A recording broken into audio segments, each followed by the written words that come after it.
보도록 하겠습니다. 로마서 3장 21절에서 26절 말씀입니다. 신약 243페이지 로마서 3장 21절에서 26절 말씀 우리 한 절씩 교도하도록 하겠습니다. 21절 이제는 율법 외에 하나님의 한 의가 나타났으니 율법과 선지자들에게 증거를 받은 것이라. 곧 예수 그리스도를 믿음으로 말미암아 모든 믿는 자에게 미치는 하나님의 의인이 차별이 없느니라. 모든 사람이 죄를 범하였음에 하나님의 영광에 이르지 못하더니 그리스도 예수 안에 있는 속량으로 말미암아 하나님의 은혜로 값없이 의롭다 하심을 얻은 자 되었느니라. 이 예수를 하나님이 그의 피로써 믿음으로 말미암는 화목제물로 세우셨으니 이는 하나님께서 길이 참으시는 중에 전에 지은 죄를 간과하심으로 자기의 의로우심을 나타내려 하심이니 곧 이때에 자기의 의로우심을 나타내사 자기도 의로우시며 또한 예수 믿는 자를 의롭다 하려 하심이라. 아멘. 앞에 이제 우리가 이제 사순절 이제 특강으로 십자가에 대해서 주일 오후에 잠시 우리 중요한 십자가의 의미를 살펴보려고 합니다. 이제 요 들어가는 말 앞에 또 다른 거 있을 텐데, 여기 또 없네요. 요 중간에 있는데 이게 제가 설명을 하겠습니다. 서로 우리 들어가는 말 우리 잠깐 한번 볼게요. 우리 앞에 나와 있는 내용을 한번 읽도록 하겠습니다. 시작. 바울의 메시지의 핵심은 십자가에 못 박힌 그리스도다. 오직 십자가만 자랑했다. 바울은 복음서 기자들이 설명한 십자가를 좀 더 완전하게 탐구하고 설명한다. 성경대로 죽고 성경대로 부활했지만 그 안에는 엄청난 의미가 들어있다고 봄. 이 바울은 그렇게 본 거예요. 자, 근데 이게 뭐냐면 우리가 이제 바울의 이제 로마서 3장을 이제 읽었는데 바울은 사실 이제 예수님 십자가에 죽고 부활하실 때 믿었던 자가 아니죠. 부활의 주님을 만난 다음에 믿었던 자죠. 사복음서에 보면 예수님이 십자가를 짊어지셨는데 바울의 입장에서 예수 믿기 전에 바울은 바리새인이었어요. 바리새인의 입장에서 십자가는 뭐냐면 하나님의 저주의 나무였어요. 나무에 달린 자마다 다 하나님의 저주를 받은 자라고 하는 모세오경의 말씀에 따라 예수님 십자가에 못 박은 것은 하나님을 정말 이렇게 모독하고, 이제 신성모독이죠. 모독하고 그 죄로 말미암아 하나님으로부터 진노를 받아 십자가에 못 박혔다라고 바리새인이었던 바울은 그렇게 봤던 거예요. 그런데 그가 예수 믿는 사람을 더 잡아들이기 위해서 자원에서 다메섹 도상, 지금 이제 시리아 지역이에요. 이스라엘에서 시리아 그 북부 지역으로 가는 도중에 부활의 주님을 만나요. 부활의 주님을 만나면서 거기서 굉장히 이제 충격을 받게 됐고 그동안 자기가 알았던 구약의 모든 메시아에 관한 그런 예언의 말씀이나 심지어 얼마 전에 일어났던 예루살렘에 있었던 그 십자가의 그 사건이 예사로운 사건이 아니라 구약의 예언에 따라 예수님이 십자가에 죽으셨고 그리고 그 십자가 속에 인류를 구원하고자 하는 하나님의 그 크신 사랑이 들어있다는 것을 바울은 깨닫게 돼요. 그래서 십자가 안에서 구약에 있는 모든 말씀과 또 우리가 예수님 그 당시 예루살렘에 있었던 그 사복음서에 있는 모든 말씀을 바울이 깨닫게 돼요. 깨달으면서 그가 전했던 그 복음이 로마서예요. 그 로마서 가운데 가장 그 핵심이 우리가 읽었던 3장 21절에서 또 26절이에요. 십자가를 통해서 정말 하나님의 사랑뿐만 아니라 죄의 그 결과가 얼마나 심각하며 사람이 죽을 수밖에 없는 그런 처지에 놓이게 되었고, 그런 자들을 위해서 하나님은 예수 그리스도를 대신 십자가에 못 박아 죽게 함으로 인류를 사랑하시고 구원하시는 그 놀라운 그 메시지가 오늘 우리가 읽었던 로마서 3장 21절 26절에 있는 거예요. 그러니까 그러니까 바울 복음의 핵심이고, 로마서에 있어서 가장 요절 중에 요절이 지금 우리가 읽었던 로마서 3장 21절 26절입니다. 근데 바울이 이런 말을 쓰게 된 데는 배경이 있어야 되겠죠. 그래서 예를 들면 구약 같은데 메시아가 이 땅에 오셔서 인류의 죄를 대신 십자가에 짊어질 것이라고 하는 그 예언이, 그 예표들이 구약에 많이 있어요. 여러분이 가장 대표적으로 잘 알고 있는 것이 뭡니까? 이사야를 통해서 나타난, 우리 지난번에 암송됐던 고난받는 종. 이사야 53장에 보면은 고난받는 그 종이 대신 우리의 죄를 담당한다라고 하는 그 예언이 이사야에 있어요. 이사야뿐만 아니라 시편 22편 보면 나의 하나님 어찌하여 나를 버리시나이까? 엘레리 라마 사막단 있잖아요. 그 규절이, 그 고백이 시편 22편에 나와요. 그래서 시편 22편은 장차 올 예수님이 어떠한 죽음을 당하게 될 것이라고 하는 그 예언의 시편이 22편이에요. 거기서 보면 예수님의 옷이 제비 뽑는, 정말 제비 뽑아서 이렇게 군병들이 가져가는 그것까지도 다 예언되어 있는 것이 22편이에요. 그뿐만이 아니죠. 이미 오래전에 아브라함이 자기 독자 이삭을 모리아산에서 하나님께 바치게 됐는데, 그 모리아산이 골고다산이거든요. 그래서 모리아산에서 어떤 일이 있었어요? 자기 아들을 이삭을 죽이려고 했을 때 하나님이 어떻게 했어요? 여호와 이레, 네가 나를 사랑하는 줄 아노라 하면서 하나님께서 뭐예요? 대신 십자가에 죽게 할, 그러니까 대신 뭐냐면 이삭 대신 죽게 할 양 한 마리를 하나님이 준비해 놓잖아요. 그런 사건을 통해서 예수님이 인류의 죄를 대신 짊어질 것이라고 하는 그런 사건이 구약에 있어요. 그것뿐만이 아니라 성경에 보면 특히 이 룻기서 같은 데 보면 기업 물을 자라는 단어가 나와요. 기업 물을 자 해가지고 그 뭐냐면 그 보아스에 의해서 이방 여인이 롯이 뭐냐면 결혼함으로 그가 결혼한 시댁의 모든 땅의 유산, 그런 모든 기업을 이을 수 있는 합법적인 자격이 룻을 통해서 이루어지게 됩니다. 그때 이제 보아스가 기업 물을 자라는 단어가 나와요.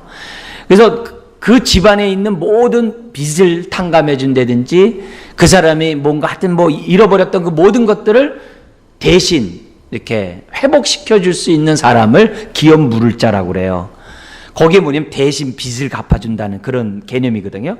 그걸 이제 기업 물을 자인데, 그 기업 물을 자를 이제 다른 말로는 또 고엘이라고 그래요. 고엘이라고 하는데, 이게 뭐냐면 주님이 우리의 죄를, 우리의 모든 죄의 짐을, 우리의 모든 빚을 다 탕감해주고 갚아준다는 그 의미가 기업 물을 자 안에, 이스라엘 백성 안에 쫙 이렇게 면면이 흐르고 있는 거예요.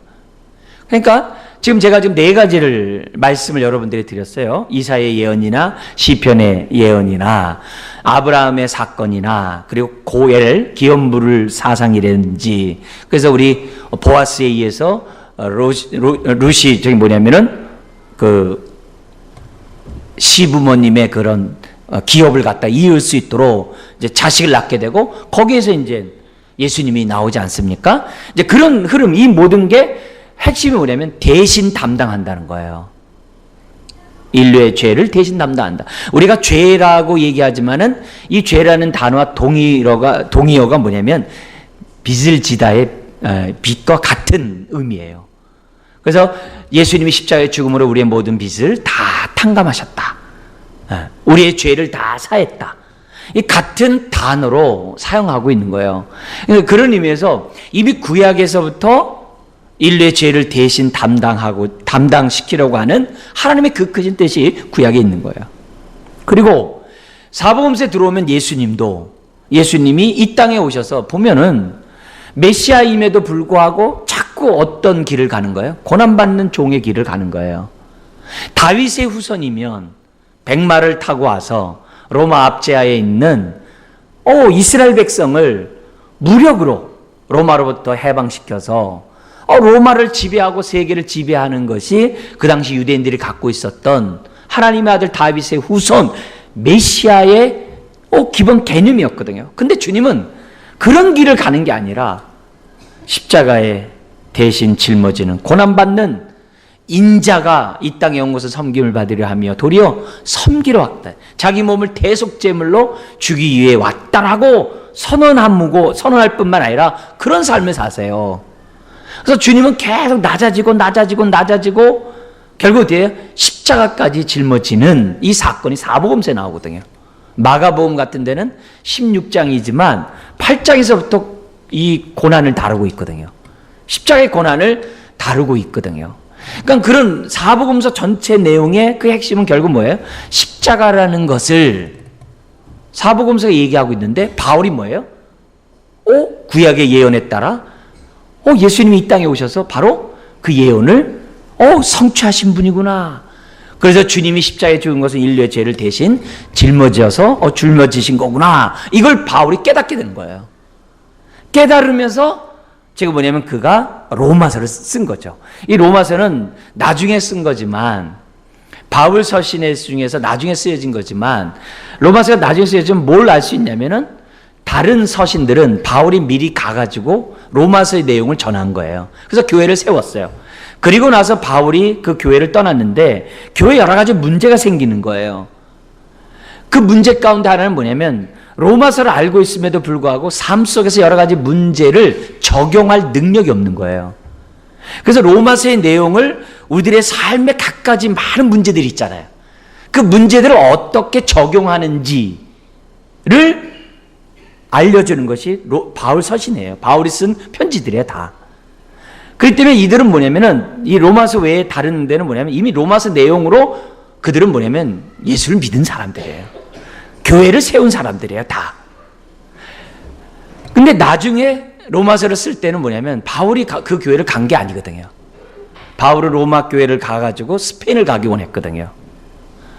근데 죄수의 몸은 나중에 갖게 됐습니다만 어쨌든 그럼으로써 뭐냐면 자기가 그동안에 전했던 복음의 내용을 기록한 게 로마서예요. 그래서 로마서는 너무나도 우리들에게 소중한 복음의 내용이에요. 그 가운데 가장 핵심되는 규절이 방금 읽었던 이제 십자가에 대해서 의미를 잘 설명했던 본문이라는 것을 저와 여러분들은 잊어서는 안 된다는 거죠. 그래서 기회가 있을 때마다 여러분 21절부터 26절에 나와 있는 내용들은 아주 이렇게 잘 묵상하고 잘 의미를 한다면은 그만큼 십자가의 의미를 깨닫게 되고 그만큼 십자가의 은혜를 덧입게 된다는 거죠. 그게 능력이 되는 거죠. 그래서 주일날 오후에는 특별히 이렇게 깨달았던 바울 서신을 중심으로 뭐냐면은 십자가의 의미가 어떻게 정말 이해가 되었는지, 그 단순히 죽고 부활하는 것이 아니라 그 의미가 뭔지, 그리고 왜 바울이 오직 십자가 외에는 내가 잘하는 게 없다라고 왜 했는지 그 얘기를 이제 우리가 좀 살펴보면서 내가 믿는 십자가의 그 깊이와 높이와 넓이와 길이가 좀 풍성해지기를 그런 이렇게 소망해 봅니다. 이제 그런 가운데 지금 이제 이 서론을 봤고요. 그리고 여기 한번 또 같이 한번 읽어볼게요. 로마서 3장 25절을 성경 전체에서 가장 중요한 구절로 보는 이유는 이제 20절 26절까지 있잖아요. 여기 한번 요것만 한번 읽어볼게요. 1번 시작. 바울이 우리의 놀라운 구원을 하나님의 은혜, 의와 은혜, 인간의 궁지와 무력함, 그리스도의 십자가와 성취와 연관해서 압축해 놓았기 때문이다. 2번 시작. 즉 그리스도가 죽으신 결과 죄된 인간들이 하나님의 은혜로 값없이 의롭다 하심을 얻었음을 말해 주기 때문에 25절이 가장 이제 중요한 부분이라는 거죠. 다음 페이지 한번 보죠. 자, 그래서 본문과 함께 좀 볼게요. 3장 21절은 어떻게 시작하죠? 이제는 이렇게 돼요. 이제는 율법 외에 하나님의 한 의가 나타났으니. 근데 그 앞에 뭐가 생략되어 있어요? 그러나. 강한 대조예요. 그러나 이게 들어가 있는 거예요. 그럼 앞에 나와 있는 내용과 반대라는 얘기예요. 그래서 그러나 이제는 이 얘기예요. 여기 보니까 율법 외에 하나님의 한 의, 이제 예수님이 나타난 거죠. 율법 외에 하나님의 한 의가 나타났으니 율법과 선지자들에게, 즉 구약의 증거를 받은 것이다. 구약에 이미 예언된 것이다 라고 하는 것이 21절에 나옵니다. 여기 보면 여기서 우리가 뭘 알 수 있냐면은, 우리가 칭의는 뭐냐면 믿음으로 의롭다함 받는다는 것, 그게 칭의예요. 어디서 의롭다함 받느냐? 하늘의 법정, 세상 법정이 아니라 하늘의 법정에서 우리가 어떻게 돼요? 너 죄가 없다, 기각시켜버린 거예요. 너 죄가 없다고 하나님이 선언하는 것이 칭의예요. 의롭다함을 받는 거예요. 이래서 이거 갖다가 법정칭호라고 그래요. 그러니까 법정에서 이렇게 법정칭의라고 해요. 그 법정에서 이렇게 지금 선언했다는 거예요. 그러니까 이거는 취소될 수가 없는 거예요. 대법원에서 판결된 거 바뀔 수가 없잖아요. 하늘의 법정에서 선언된 것은 취소될 수가 없어요. 바뀔 수가 없어요. 누구든지 예수를 믿으면, 예수님이 내 죄를 대신 짊어졌다는 것을 믿으면 그 사람의 뭐예요? 하나님의 의가 전가가 되게 돼 있어요. 그게 칭의예요. 근데 이 칭의의 원천이 어디 있느냐? 우리에게 있는 게 아니라 하나님께 있다는 거예요. 그게 21절을 설명해 줘요. 그래서 한번 읽어볼게요. 시작. 복음은 사람의 필요에서 출발하지 않고 하나님의 의에서 시작한다. 이거 굉장히 중요한 말이에요. 우리가 어느 인간이 나 이제 나 구원받고 싶어 이렇게 생각해서 한 사람도 없어요. 한 사람도 없어요. 다 뭐예요? 자기 나름대로 의롭다고 생각하고 자기 나름대로는 옳게 산다라고 사람들이 다 생각했다는 거예요. 하나님의 의가 필요하다는 생각하는 사람은 한 사람도 없어요. 그렇기 때문에 복음이 뭐냐? 사람의 필요에 의해서 출발하지 않고 하나님으로부터 출발했다는 것을 우리는 잊어서는 안 돼요. 특별히 뭐요? 하나님의 의에서부터 출발했다는 것을 우리는 이 복음을 생각할 때마다 항상 염두에 두셔야 돼요. 차라리 우리 생각에서는 좀 이렇게 시험 보듯이 어느 수준에 되면은 의롭다함 받았다고 합격시켜 줄게. 그러면 오히려 어쩜 우리한테 편할런지 몰라요. 그러면 낙오되는 사람들이 있을 거 아니에요. 낙오되는 사람. 그건 하나님의 공평함이 아니죠. 공의가 아니죠. 하나님의 공의는 뭐예요? 누구나. 정말 어떤 이런 조금이라도 어려움 없이 누구나 복음을 받아들일 수 있도록 하는 것이 공평한 거죠. 공부 잘하는 사람만, 열심히 이렇게 하는 사람만 만약에 합격할 수 있고 의롭다함 받는다고 한다면 얼마나 억울하겠어요. 60점이 만점 해놓고 59점, 99점 해보세요. 이게 보통 시각한 게 아니거든요. 그게 아니에요. 하나님은 모든 사람들이 십자가의 은혜를 깨닫고 하나님의 자녀가 되기를 원하시기 때문에 이 모든 것은 뭐예요? 하나님으로부터 출발해요. 자, 그러면서 그 다음 말도 중요해요. 시작. 이 일은 우리의 주도권이 아니라 하나님의 은혜로운 누구예요? 주대권에 의해서 일어났다는 거예요. 하나님이 주도권을 갖고 있다는 거예요. 하나님이 삭개오에게 찾아온 것도 뭐예요? 예수님이 삭개오를 찾아온 것도 주도권을 가지고 찾아오신 거예요. 하나님이 저와 여러분들을 찾아오신 것도 뭐예요? 우리가 막 원해서 예수님 찾아왔어요? 아니에요. 우리에게 찾아오셨기 때문에 우리가 마음을 연 거죠. 마음의 문을 두드렸다 이거죠. 그러면서 그 다음도 보세요. 시작. 우리가 하나님과 올바른 관계를 맺도록 하기 위한 것이다. 그게 뭐예요? 하나님의 의예요. 자, 그러면서 한번 우리 21절 내용을 좀 볼게요. 다음 보죠. 그러나 이제에서 우리가 깨달을 것은 뭐냐면 이게 서서히 변하는 게 아니라 한꺼번에 확 위로부터 이렇게 변화되는 거구나. 의롭다함 받는 것이 이렇게 점진적으로 이렇게 되는 게 아니라 예수 그리스도를 믿는 순간에 한 번에 그냥 우리 모두가 의롭다함 받는구나.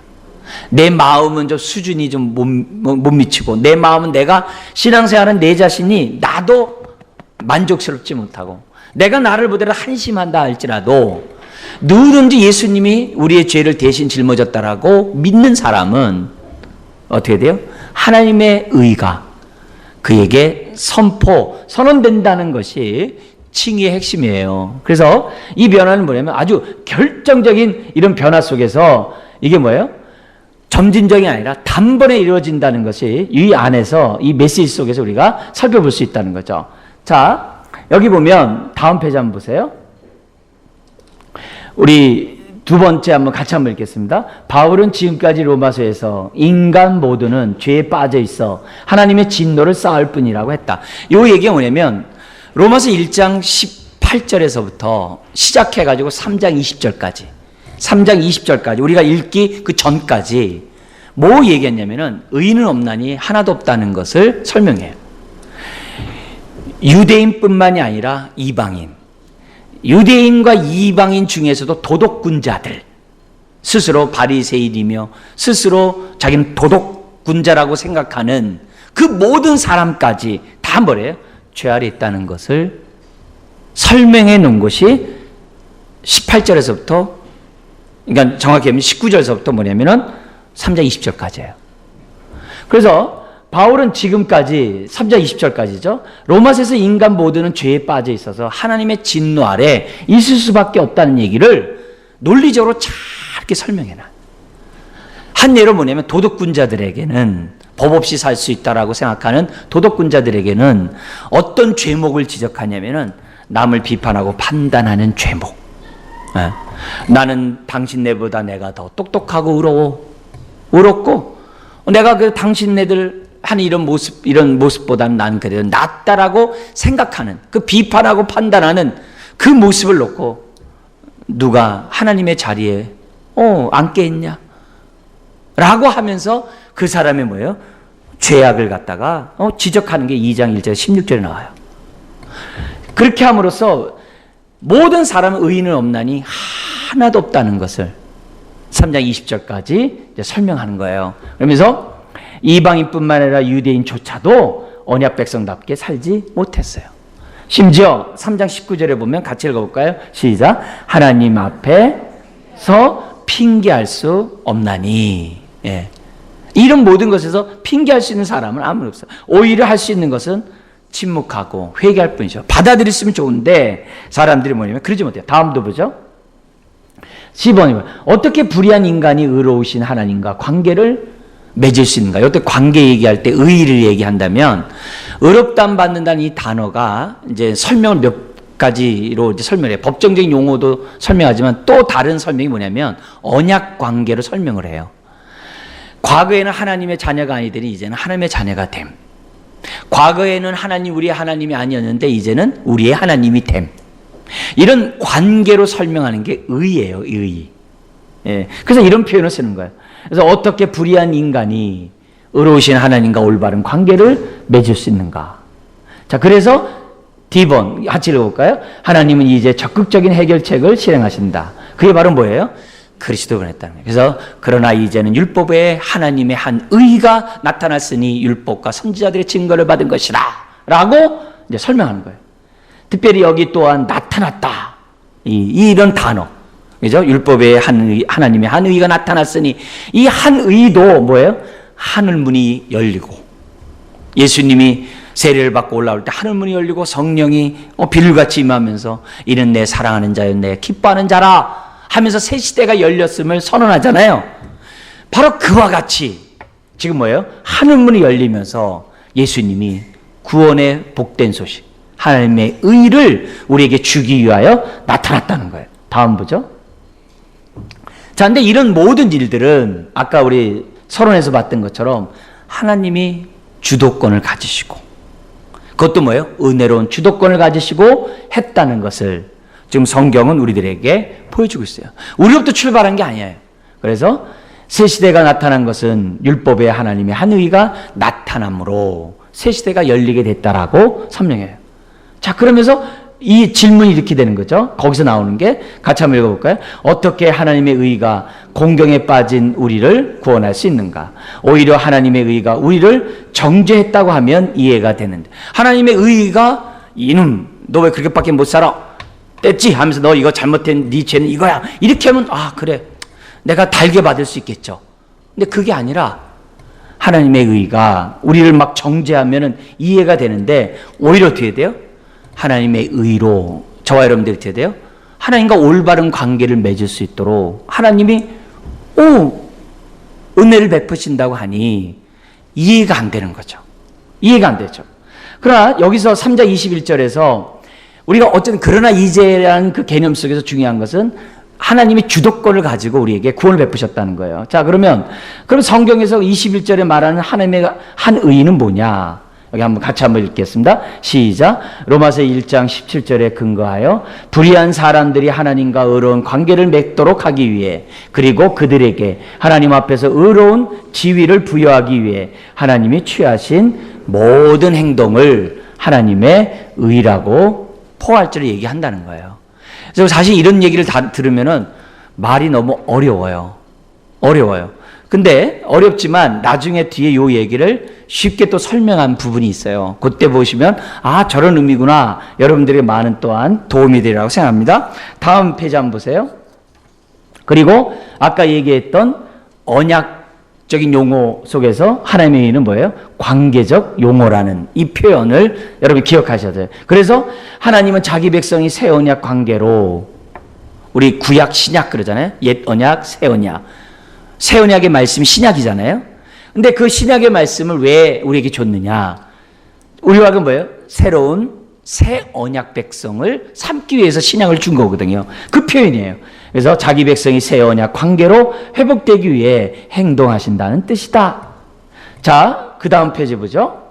여기 보면 요 칭의에 대한 얘기는 갑자기 뚝 떨어진 게 아니라 이미 구약에서부터 이렇게 증거를 받았다는 거예요. 그게 3장 21절에 율법과 선지자들로부터 증거를 받은 것이라는 그 표현으로 설명했다는 거예요. 그래서 구약에서부터 그 예언이 점점 그 계시의 빛이 점점 환해가지고 팍 밝아진 게 뭐예요? 십자가라는 거예요. 그래서 십자가는 100% 하나님의 의가 드러난 거예요. 하나님의 계시가 100% 드러난 거예요. 그러면 창조와 종말에 관한 계시의 빛은 어떨까요? 십자가보다 못해요. 100%는 안 돼요. 그래서 구약에 예를 들면 창세기 같은 데면 이해하지 못하는 많은 것들이 있어요. 우리 궁금해하는 게 많아요. 종말에 관한 것도 돼요. 이렇게 궁금한 게 많아요. 사실 그런 것들이 돼요. 십자가 빛 외에서만 필요한 십자가를 이해하는 데 필요한 것들이 창세기에 있고 계시록에 있기 때문에 그래요. 그렇기 때문에 우리가 뭐냐면 창세기에서 말하지 않는 것에 대해서 너무 많게 생각하고 계시록에 대해서 너무 많이 생각하면 어떻게 돼요? 자칫 잘못하면 진리에서 떠날 수 있는 사람들이 되는 거예요. 오히려 우리는 어떻게 생각하냐면은 창조와 종말에 관한 얘기에 관심 갖기보다는 어디에 관심 가져야 되는 거예요? 100% 계시의 빛이 환히 비춰진 십자가의 의미를 저와 여러분들이 더 어떻게 돼요? 깨닫는데 우리가 아주 진력을 다해야 한다는 것을 신구약 성경 우리들에게 가르쳐주고 있는 거예요. 그래서 십자가의 의미는 알려고 하지 않으면서 우리가 창조와 종말에 관한 얘기에 자꾸 전전긍긍하면 미혹받기가 쉬워요. 오히려 이런 이 사순절을 통해서 다시 한번 십자가의 의미들을 잘 우리가 생각하고 정말 우리가 십자가의 도를 우리가 잘 깨달으면 바울이 얘기했던 것처럼 나는 십자가 외에 자랑할 게 없다. 내가 전하는 것 십자가 외에 다른 것을 뭘 전하느냐 라고 하는 그 고백이 저와 여러분들의 고백이 돼야 한다는 겁니다. 자, 그 다음 페이지 보죠. 필요성, 요 다음도 넘어가고 필요성을 볼게요. 칭의 필요성이 22절에서 23절에 나옵니다. 거기 22절, 23절에 나와 있는 내용을 한번 볼게요. 우리 특별히 23절 같이 한번 읽어볼까요? 시작. 모든 사람이 죄를 범하였음에 하나님의 영광에 이르지 못하더니. 여러분, 그 모든 사람의 저가 들어갈까 안 들어갈까요? 들어가죠. 왜? 모든 사람이라 했으니까. 그럼 여러분 들어갑니까? 안 들어갑니까? 들어가죠. 왜요? 모든 사람이라 했으니까. 모든 사람이 죄를 범했대요. 죄를 범함에 하나님의 영광, 하나님 앞에 나아갈 수 없다는 거죠. 다른 말로 하면 하나님과의 관계가 깨어졌다는 거예요. 하나님과의 올바른 관계를 맺을 수 없다는 거예요. 깨어진 관계가 됐다는 거예요. 모든 사람이 죄를 범함으로 깨어진 관계가 됐다. 의인은 뭐예요, 그러면? 회복된 관계가 된다는 거예요. 회복된 관계가 된다는 거예요. 그 얘기를 지금 뭐냐면 설명하고 있는데, 특별히 모든 사람이 죄를 범하였음에, 죄를 범하는 그 내용이 앞에서 어떻게 돼요? 3장 20절 이전에 30몇 가지의 죄목들이 쫙 기록되어 있어요. 크게 얘기하면 두 가지예요. 하나님 앞에 불경건하고 사람들 앞에 불의를 행한 죄. 그것을 지금 뭐냐면 로마서에서 우리들에게 설명하고 있어요. 자, 그래서 이런 모습 속에서 뭐냐면 사람들이 다 어디 아래 있다는 거예요? 모든 사람이 죄 아래 있다는 것을 우리들에게 보여줘요. 자, 우리 앞에 한번 필요성 한번 볼게요. 그래서 여기 한번 같이 한번 읽어볼까요? 시작. 바울은 하나님이 이 새로운 구원의 시대를 가져오기 위해 무엇을 하셨는지 말하기 전에 로마서 1장에서 3장에서 도달한 결론을 간략하게 재진술한다. 왜 사람들이 하나님과 올바른 자리에 있지 않은가? 혹은 올바른 관계를 맺고 있지 않은가? 뭐 때문에요? 죄를 범하였음에. 그 얘기예요. 자, 그래서 여기 보면 아주 비극적인 그러한 이 결핍이 나오는데 23절 나와요. 모든 사람이 죄를 범하였으면 하나님의 영광에 이르지 못하더니. 그거예요. 그래서 하나님의 형상을 따라 지음받은 인간이 하나님의 영광에 이르지 못하게 돼요. 그래서 하나님의 선한 뜻이 무엇인지도 이해하지를 못해요. 네. 이해하지도 못해요. 분별하지도 못해요. 그래서 그 형상이 파괴되어서 정과 욕심대로 살아가는 인생이 되었다는 거예요. 그러니까 어떻게 돼요? 불경건하고 불의를 행하겠죠. 자, 뿐만 아니라 과거의 타락만이 아니라 현재도 뭐예요? 영광이 이르지 못하더니. 즉 뭐예요? 계속 죄악된 가운데 있다는 거예요. 유대인이나 이방인이나 모두가 포함된다. 자, 그 다음에 두 번째 보면, 그래서 죄를 범한 모든 사람이 어디 아래 있을 수밖에 없어요? 하나님의 진노 아래 있을 수밖에 없는 거죠. 왜? 영광이 이르지 못하니까. 그래서 이게 신적 진노라고 하는데 1번 읽겠습니다. 하나님의 진노는 인간의 분노와 다르다. A번 시작. 하나님의 진노는 개인적인 태도가 아니라 죄의 결과에서 나온 불가피한 진노이다. 그 다음에 이런 의미에서 하나님은 어떤 분이에요?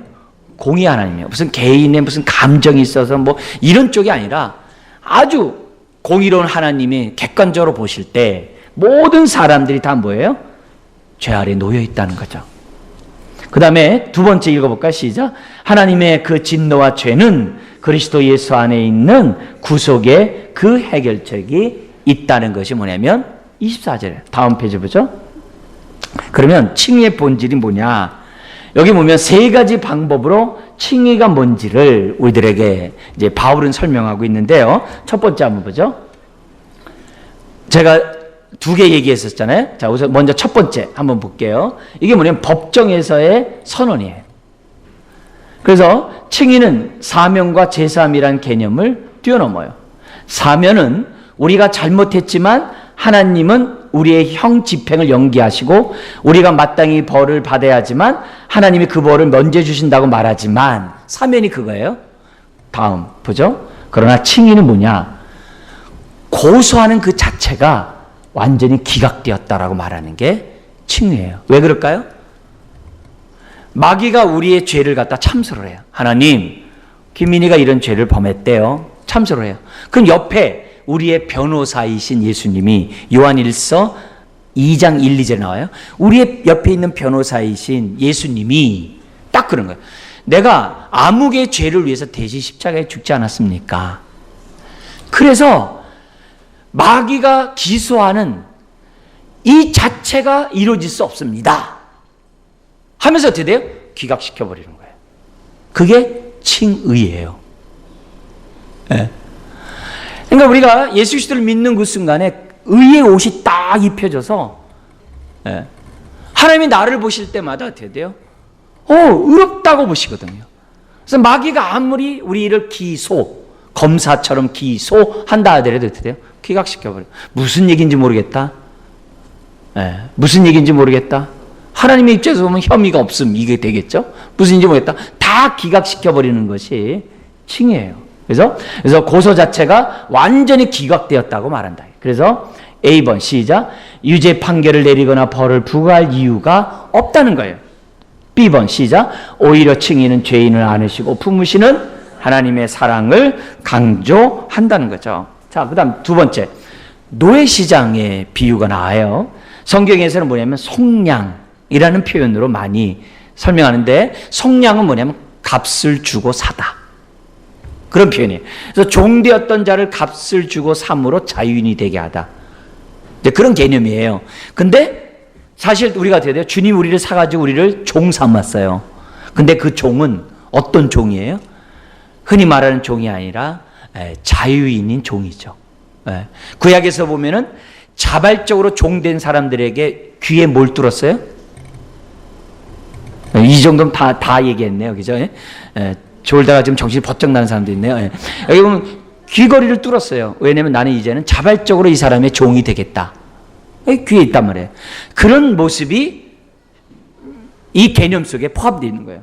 그래서 구속에 대한 묘사로 노예시장을 예를 들었는데, 1번 시작. 우리가 무죄 방면된 것은 누군가가 우리를 대신하여 의에 대한 요구를 충당해 주었기 때문이다. 그 당시는 건 60%가 종의 국가였잖아요, 로마가.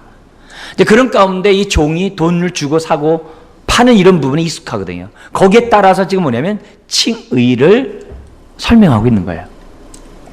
그리고 두 번째 읽어볼까요? 하나님이 죄를 간과하지도 않으시고 공의를 손상시키지도 않으신 채 우리를 의롭다고 하신 것은 바울이 소개하는 구속 장면에 잘 나타나 있다. 그래서 속량이라는 이 개념을 우리는 좀 알 수 있고요. 다음 페이지 보죠. 시작. 구속은 구원에 대한 대해 설명하기 위해 즐겨 사용하는 은유 중 하나가 되었다. 예수님은 우리의 자유를 확보하기 위한 대속 값이 되셨다. 그래서 주님이 핏값을 지불했다. 다른 말로 하면 속량하셨다라는 표현을 쓰는 거예요. 세 번째 용어가 나와요. 성전 용어가 나와요. 속죄에 대해서 바울이 썼는데요. 속죄는 하나님의 진노에서 예수님의 죽음에 의해 피할 수 있다는 거예요. 왜? 대신 죽었기 때문에. 속죄라는 단어가 70인 성경이 있는데요. 이건 뭐냐면 이 헬라 사람들이 구약 성경을 헬라로 다 번역을 했어요. 그걸 다 70인 성경이라고 그래요. 근데 그 70인 성경에 이 속죄라는 단어를 뭘로 번역을 했냐면 헬라 사람들이 화목이라는 의미로 번역을 했어요. 그래서 예수님이 화목제물이라는 표현으로도 성경이 나오는 이유가 그거예요. 그래서 왜 화목이냐? 예수님의 죽음으로 에베소서 2장 1절 이하에 뭐라 그래요? 허물과 죄로 죽었던 너희를 살리셨도다. 그래서 에베소 2장 1절에서 10절은 뭐예요? 하나님과 원수되었던 우리가 화목되는 거. 11절에서 22절은 뭐예요? 유대인과 이방인이 화목되는 거. 그게 에베소 2장이 나오거든요. 그래서 주님의 십자가의 죽음으로 하나님과 우리가 화목하고 유대인과 이방인이 화목되었다는 얘기가 에베소 2장에 나오거든요. 그 표현을 쓰는 거예요. 그리고 B번, 하나님이 제사를 제공하시면서 동시에 뭘 했다는 거예요? 제사의 대상이 되셨다는 것이 칭의 개념 속에 들어있다는. 다음 페이지 한번 보죠. 우리 이 보면서 칭의를 어떻게 받느냐? 이 짧은 21절 26절에 세 번씩이나 반복하는 단어가 있어요. 그게 뭐냐? 믿음으로 말미암아. 이 단어가 나. 자, 우리 한번 성경 한번 찾아보시면서 읽겠는데요. 믿음으로 말미암아 나올 때는 좀 크게 읽으셔야 돼요. 자, 22절 읽겠습니다. 곧 예수 그리스도로 말미암아 모든 믿는 자에게는 어떻게 돼요? 자에게 미치는 하나님의 의는 차별이 없느니라. 그죠? 그 다음에 25절 한번 읽겠습니다. 시작. 이 예수를 하나님이 그의 피로써 믿음으로 말미암는 화목제물로 세우셨으니 이는 하나님께서 길이 참으시는 중에 전에 지은 죄를 간과하심으로 자기의 의로우심을 나타내려 하심이니. 이 간과가 뭐냐면요, 6월절 의미가 뭐냐면 패스오버라고 그래요. 넘어간다. 진노가 6월절에 어린 양의 피를 보면서 진노가 넘어갔잖아요. 이 넘어가다가 6월절이에요. 간과하다는 얘기가 뭐예요? 이 6월절과 같은 표현이에요. 넘어가다. 그런 표현이에요. 그래서 간과하심으로 우리의 자기의 의로우심을 나타내려 하심이라. 26절 시작. 또 곧 이때 자기의 의로우심을 나타내사 자기도 의로우시며 또한 예수 뭐예요? 믿는 자를 의롭다 하려 하심이라. 그러니까 칭의를 받는 것은 뭐예요? 다른 것이 아니라 뭐라는 거예요? 오직 믿음. 오직 뭐라고요? 믿음.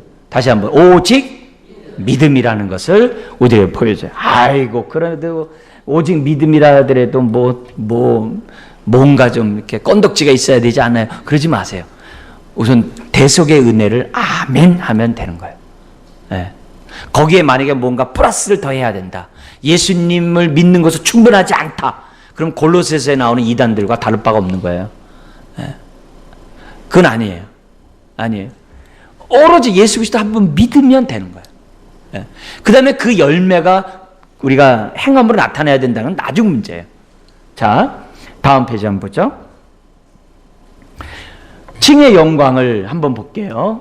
자, 성경 25절, 26절 우리가 방금 읽었는데요. 우리 칭의 영광에 그 하나님의 1차적인 목적이 나옵니다. 같이 한번 읽어볼까요? 시작. 십자가는 하나님의 공의의 현장이다. 죄를 결코 가볍게 넘기지 않으신다. 이 공의는 뭐예요? 죄의 삭은 사망이라 했거든요. 그러면 범죄한 자는 반드시 죽어야 되거든요. 근데 주님이 대신 죽은 거거든요.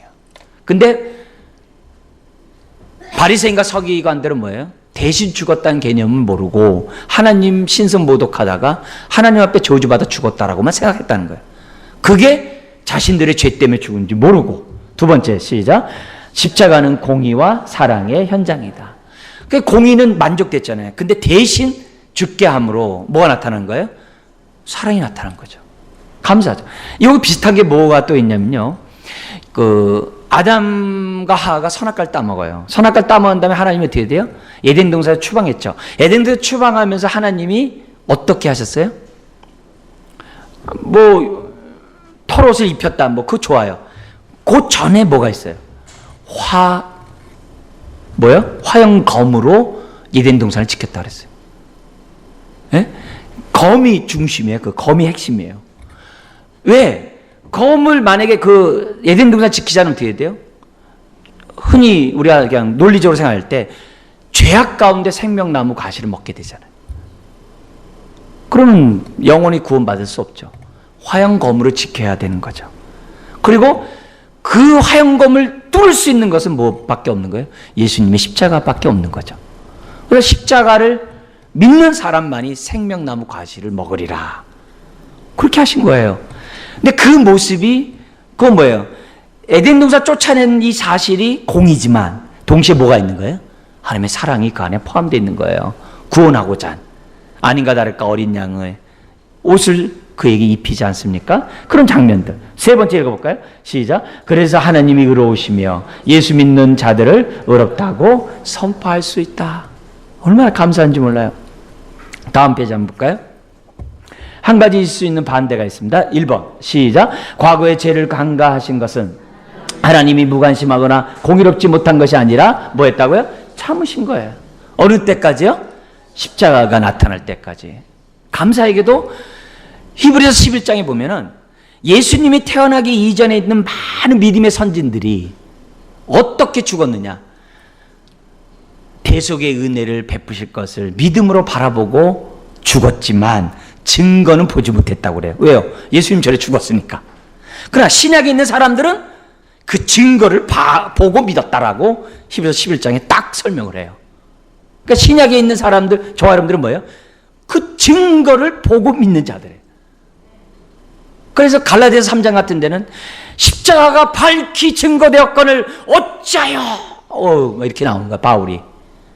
그러니까 우리는 다른 어떤 이런 부분들에 관심 갖기보다는 십자가의 의미를 깨닫는데 일생 우리의 삶을 들이셔야 돼요. 그래야 바울 서신 있잖아요. 바울 서신을 볼 때마다 십자가의 그 사랑이 막 활활 타오르고 십자가의 그 공의가 막 무섭게 우리들의 마음을 우리들을 비춰보고 우리들로 하여금 회개로 인도하고 하여튼 십자가의 그런 모든 것들이 바울 서신을 볼 때마다 활활 타오르는 것을 우리들이 이제 보게 된다는 거죠. 2번 읽어보겠습니다. 오늘 우리에게 중요한 것은 십자가를 통해 하나님이 이루시고자 하신 칭의를 믿음으로 받아들이는 것이다. 그래서 오늘 우리가 요점이 이겁니다.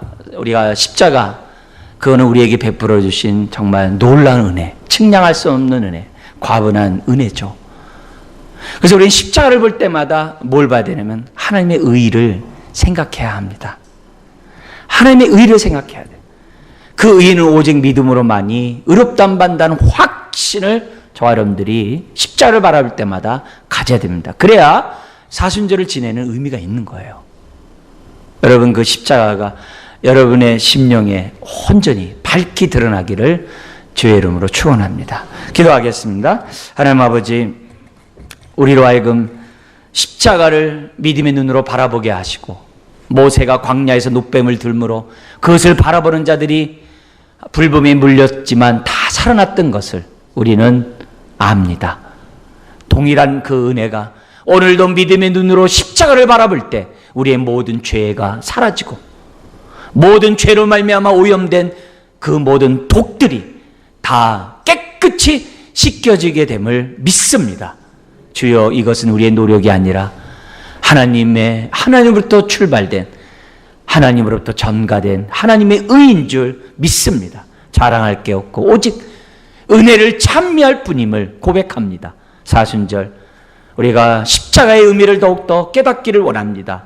머리 숙인 주의 자녀들, 더욱더 십자가 앞에 다가서게 하시고, 십자가만을 든든히 붙잡게 하시고, 십자가만을 자랑하는 하나님의 자녀 다 되게 하시고, 생의 많은 어둠과 많은 고통과 슬픔들 십자가로 물리치게 해주시고, 승리하며 살아가는 하나님의 종들 되게 하여 주옵소서. 예수님의 이름으로 기도드리옵나이다. 아멘.